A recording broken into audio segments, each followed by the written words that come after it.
The history of chemtrails dates back to the beginning of the jet age, and the potential effects on people and the environment continue to be debated today. Dr. Kirk Chirico emailed us from his health clinic in eastern Colorado after observing some unusual atmospheric activity.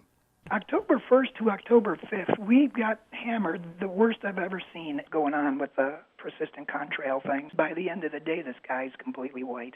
When these planes are really up and doing whatever it is, what is going on, we see a lot of headaches, respiratory infections, usually in the littler kids and the elderly, asthma attacks. Another thing I find interesting out here is a nosebleed problem after these things. A lot of people with nosebleeds that don't stop.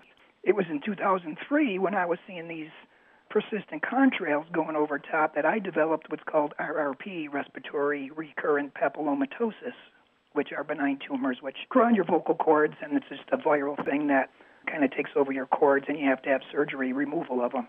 Rosalind Peterson has a webpage called California Skywatch and has been working to raise awareness of House Bill 2995 and Senate Bill 517, which would create a formal U.S. weather modification program without any agricultural or public oversight. Rosalind is a former USDA crop adjuster. We have been blitzed the last couple of weeks. Lots of jet contrails up. We have skies covered over with white haze from those contrails, and we think that there's some program or experiment going on. I have looked at the water test data for the entire state of California, and we find unusual spiking, and some of those chemicals are used in weather modification and atmospheric heating and testing programs. So we feel that the CREST program, which uses barium, may be impacting us and polluting our water supplies.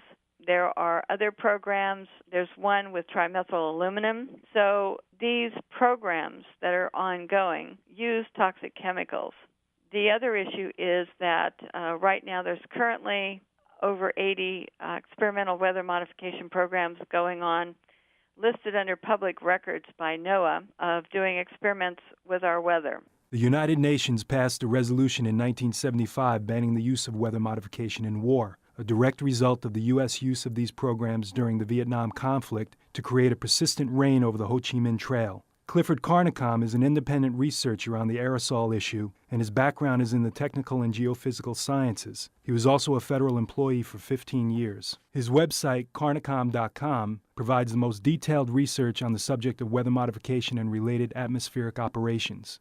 Mr. Carnicom is not satisfied with the government response on this issue. There is not a single case that I would regard of an appropriate or proper response or testing done by any governmental organization. In fact, the response on this issue is that of continuous denial and ridicule.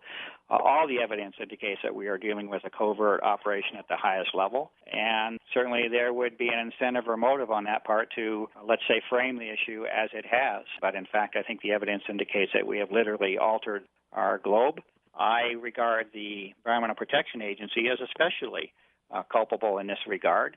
Mr. Carnicom sent the EPA a sample of material he gathered from an unusual contrail, but the EPA refused to analyze it. The EPA responded by returning that physical sample with a letter stating that it is not their policy to identify any unsolicited material.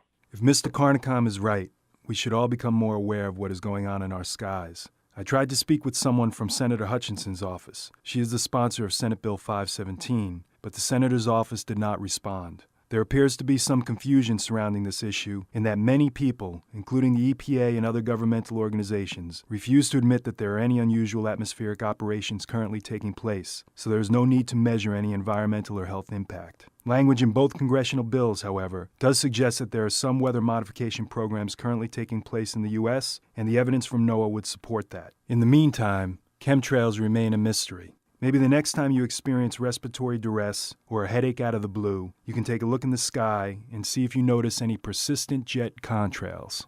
I'm Joseph Falasca reporting for the KPFK Evening News.